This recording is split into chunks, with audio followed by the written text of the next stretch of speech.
leves, moderados o graves, y depende de eso el tratamiento, ¿no? Dijimos que ante la sospecha de cáncer, ¿qué pasa? Pues el tratamiento no es el mismo y claro que los estudios cambian, ¿no? Cuando estamos sospechando de cáncer hay que hacer tomografía y se tiene que hacer biopsia antes de quitar la próstata. Entonces, bueno, el tratamiento y el diagnóstico es diferente. Les comenté que la clase de cáncer de próstata yo se las voy a dar, pero no viene en el programa y no va a venir en el examen. Entonces, bueno, el tratamiento, después de que se ha evaluado a los pacientes, debe de informarse de las opciones terapéuticas que se cuentan, ¿no? Es importante tomar una decisión informada sobre la base de la eficacia relativa y los efectos secundarios. Obviamente, porque, bueno, ahorita vamos a ver los efectos de la cirugía o del tratamiento. Una opción es la espera médica, ¿no? Como en esta imagen se ve muy claro, pues un paciente de más de 80, 90 años que no tenga realmente síntomas importantes, que no tenga retención urinaria, que no esté haciendo infecciones recurrentes, podríamos darle espera médica. También de igual forma a un paciente joven, ¿no? Si es un paciente joven que tiene que seguir trabajando, no se puede incapacitar tan fácilmente después de una cirugía, podemos darle espera hasta que tengan síntomas que ameriten cirugía. La siguiente opción es el tratamiento médico. Generalmente la mayoría de los pacientes, entre el 50-80% de los pacientes, inician con tratamiento médico, se ve si mejora la sintomatología y con eso pues ya se decide si en algún momento se debe de operar, si no hay mejoría. O el tratamiento quirúrgico, que de primera instancia se ofrece a pacientes que ya han tenido, por ejemplo, una visita a urgencias y se le tiene que poner una sonda para orinar, o pacientes que ya han estado con varios médicos y el problema ya es grave.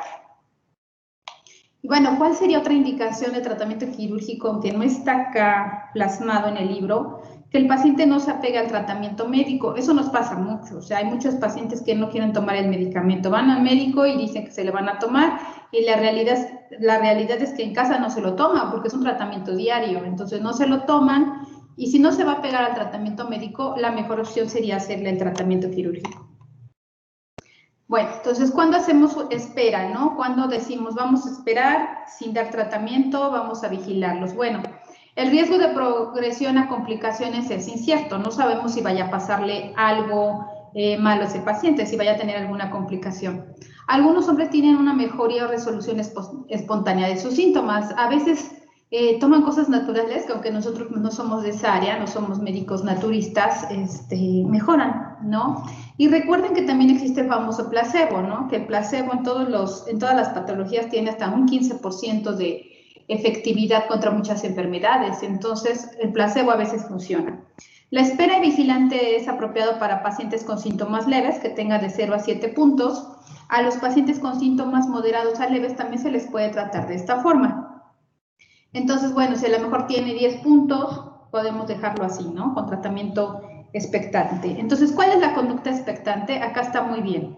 Se inicia con conducta, se les da recomendaciones para orinar, por ejemplo, que no tomen agua después de las 6, 7 de la tarde, 7 de la noche, para que no se estén parando al baño en la noche, que el agua que tomen de preferencia pues sea en la mañana, hay que vigilar que no esté tomando algún diurético y si toman diuréticos por otra enfermedad que sea en la mañana. Si tiene alguna molestia se les puede dar este tipo de medicamento con fitoterapia, que les digo, es cuestión como de medicina naturista, ¿no? Existen estas sustancias, las venden en tiendas naturistas y se ha visto que los pacientes mejoran parcialmente. A veces puede ser más el efecto placebo. Ahora, cuando ya tenemos síntomas moderados, entonces iniciamos con bloqueadores alfa y los inhibidores de la 5-alfa reductasa, que ya vimos. Unos actúan sobre el músculo liso y a nivel del colágeno parcialmente y el otro actúa a nivel de las células, del epitelio. Y bueno, cuando son síntomas graves, definitivamente se van al urólogo y ya viene la intervención quirúrgica. Ahora, vamos a hablar de los alfa-bloqueadores, ¿sí? Los alfa-bloqueadores, bueno, la próstata humana y la base de la vejiga contienen alfa-bloqueadores, alfa-adrenoreceptores. Las propiedades contráctiles de la próstata y el cuello de la vejiga están mediadas por el subtipo alfa-1A. Entonces, como hay receptores en este lado, el hecho de darle un bloqueador va a hacer que se relaje el músculo. En estudios aleatorizados en los cuales se compara de manera individual los alfa bloqueadores con placebo, se ha demostrado la seguridad y eficacia de estos fármacos, son muy seguros. Entonces, produce grados objetivos y subjetivos de mejoría en los síntomas y signos en algunos pacientes.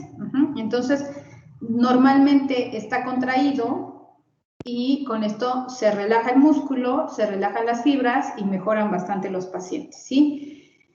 No todos, ya dijimos, a veces es difícil saber cuál es el mayor problema, si es muscular o si es epitelial. A veces nunca se sabe, ¿no? Realmente se tendría que tomar una biopsia y ver la hiperplasia de qué predomina. Y a veces, pues bueno, no vamos a biopsiar a un paciente para este y generalmente les iniciamos con los dos o uno y vemos la respuesta y luego vamos con el otro.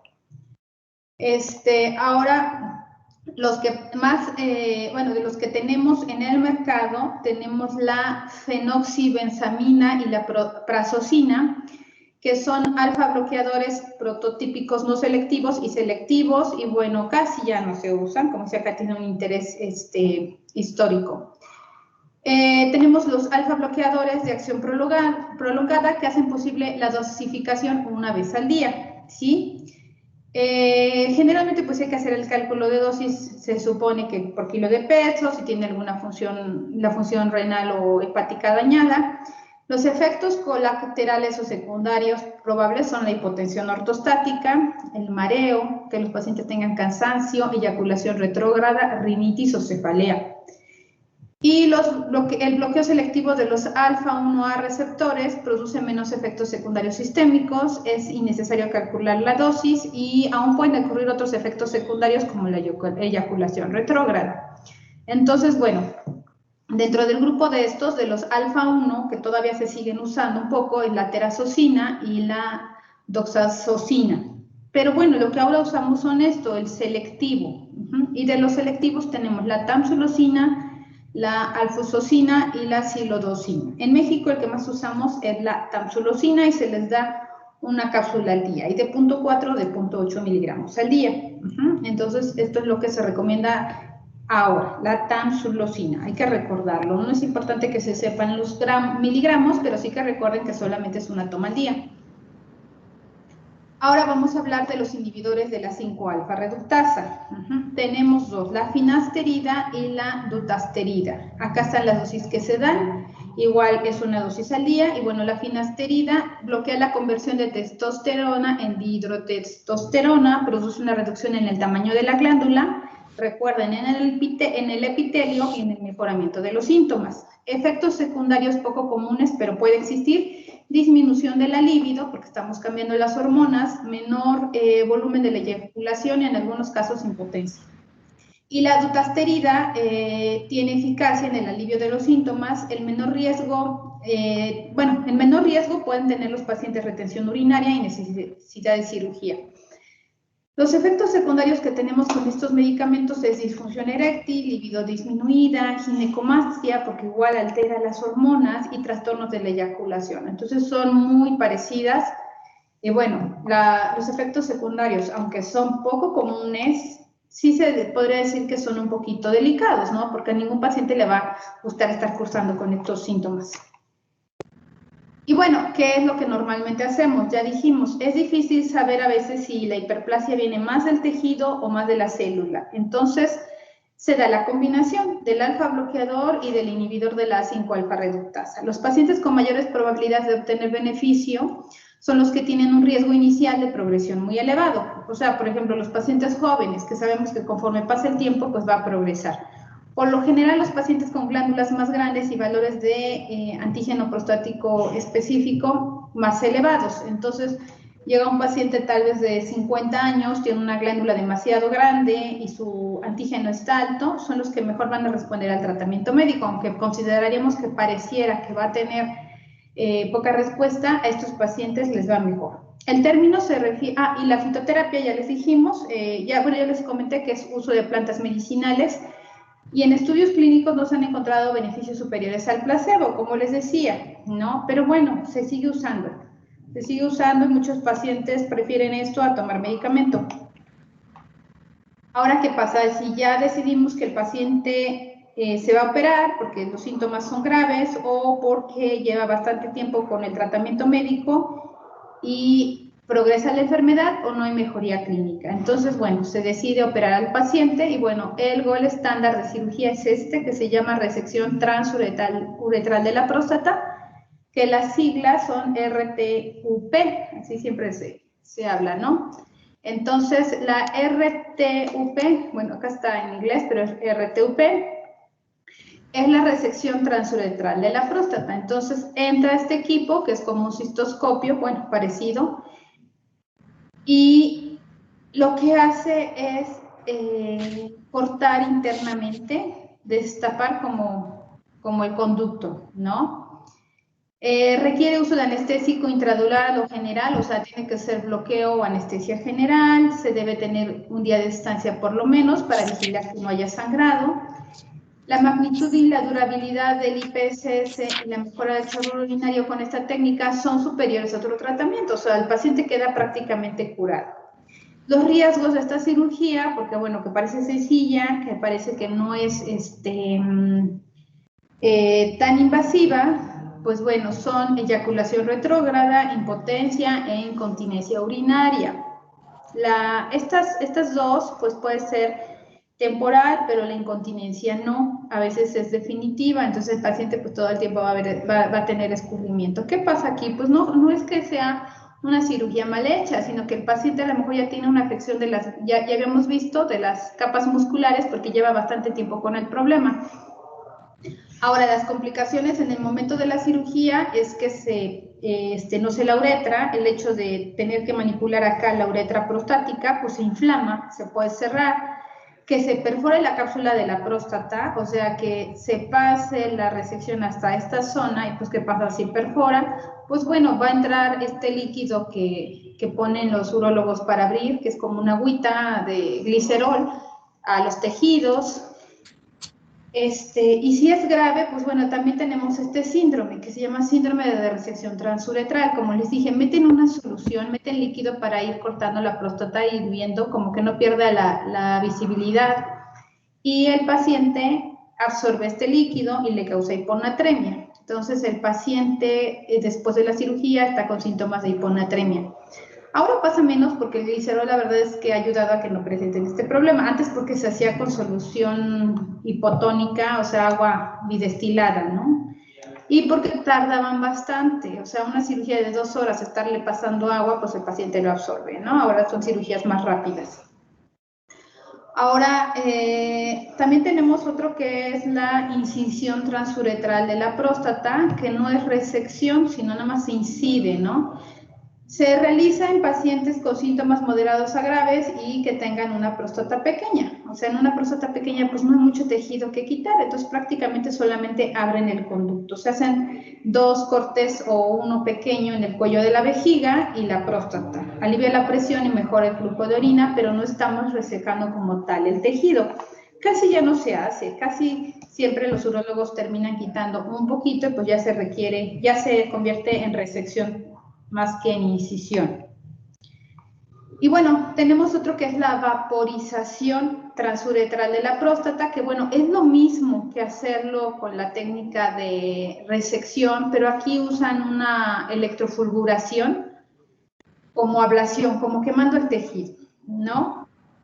Los resultados son comparables con los que se da con la RTPU tradicional, pero con menos hemorragia y menos riesgo de perforación. Entonces, se perforan menos, sangran menos, porque lo que hacemos, bueno, lo que hace el urólogo es quemar el tejido. Pero ¿qué pasa? Pues también no tenemos reporte de patología, ¿no? Si en algún momento, aunque ya dijimos no es la zona de cáncer, pero en este paciente se presentara, pues bueno, no vamos a tener como tal un reporte histopatológico. El hecho de usar este tipo de fulguración que es con láser, pues también es una herida por quemadura. Y las quemaduras también causan estenosis, recuerden. Entonces, aquí no lo dice, pero también hay riesgo de estenosis. No es lo que más se use, pero bueno, se hace, ¿no? Tenemos y bueno, también sube el costo, el láser es muy caro. Y la enucleación de la próstata con láser de Olmio, entonces se quita la próstata como se ve en esta imagen, entra el láser y se trata de resecar alrededor. Esa es una técnica complicada, la verdad es que yo no he visto a nadie que la haga acá bueno, México, de Ciudad de México sí la hacen, acá en Puebla no, es más complicada y bueno, se considera que este método proporciona el defecto más grande y tal vez la mayor durabilidad, porque quita prácticamente la cápsula completa, pero bueno, generalmente cuando quitan toda la próstata, toda la cápsula, es por cáncer y se hace cirugía abierta. Eso es la prostatectomía simple, que acá la estoy mencionando, es cuando la próstata es demasiado grande, más de 100 gramos, se debe de nuclear. Entonces se debe de quitar toda la próstata y bueno, aquí ¿qué queda? Pues aquí va a quedar un conducto prácticamente, pues queda acá un orificio, pero el hecho de que el paciente se le ponga una sonda para orinar, pues en algún momento se rellena este tejido, ¿no? Y bueno, también puede realizarse cuando hay un divertículo en la vejiga, que a veces está asociado, o cuando no es posible la colocación del paciente en litotomía dorsal, o sea, son pacientes que no toleran mucho la cirugía porque tienen un problema cardíaco, algún problema pulmonar. Tenemos la termoterapia transuretral con microondas, que bueno, se mete este catéter y con este catéter se dan ondas y con las ondas se quema un poco la próstata, ¿no? Así como un ultrasonido que también existe para cáncer de hígado, hepático, y se mete la sonda y quema. Se ha documentado mejoras en el IPSS, en la velocidad del chorro, y bueno, no hay confirmación visual de la ablación, ¿sí? Son como que vuelven a hacer el ultrasonido y sigue el mismo tamaño, pero el paciente tiene mejoría, ¿no? Entonces, bueno, se hacen pacientes que no toleran una cirugía, por ejemplo, que no puedan sangrar, como pacientes con algún trastorno, discrasia sanguínea. En pacientes igual ya les mencioné que a lo mejor no se pueden anestesiar por mucho tiempo, ni siquiera media hora porque tengan algún problema cardíaco, o a lo mejor de un paciente muy viejito, ¿no? Que ya tenga, no sé, 97, 98 años, ya le hayan hecho previamente una cirugía de próstata y continúe con síntomas, ¿no? Y bueno, acá no lo puse porque, bueno, es algo que todavía no se hace mucho en México, pero ahora ya también se hace la prostatectomía por robot, por Da Vinci, sobre todo para cáncer, porque con esta técnica se ven mejor los nervios y los pacientes tienen menos complicaciones de disfunción eréctil, de incontinencia urinaria, entonces se hace. También se puede hacer por la laparoscopía, pero la realidad es que por la laparoscopía, poca gente tiene experiencia, se tardan demasiado tiempo y a veces pues es mejor, si la van a quitar toda, pues mejor quitarla por cirugía abierta, ¿no? Bueno, eso ya lo vamos a ver cuando veamos tratamiento de cáncer. No sé si tengan alguna duda de esto que vimos ahorita. ¿No? Bueno, ya le comenté a su compañero que cómo va a ser el examen. Nos vamos a dividir igual en 2 grupos como la vez pasada. Va a ser el siguiente jueves, entonces el lunes no tenemos clase para que puedan estudiar. Nos vemos el jueves, la misma dinámica, 10 preguntas. Y tienen que estar viendo en la cámara, mandarme foto cuando termine el examen y después ya los vería el 26 y el 29 para dar las 2 clases extras que les voy a dar. Y yo creo que el lunes 3, si no es festivo, porque no estoy segura si es festivo o no, o el jueves 6, nos vemos ya para entrega de calificaciones, ¿sí? Sí, doctora, gracias. Muchas gracias, hasta luego. Gracias. Gracias. Gracias, doctora.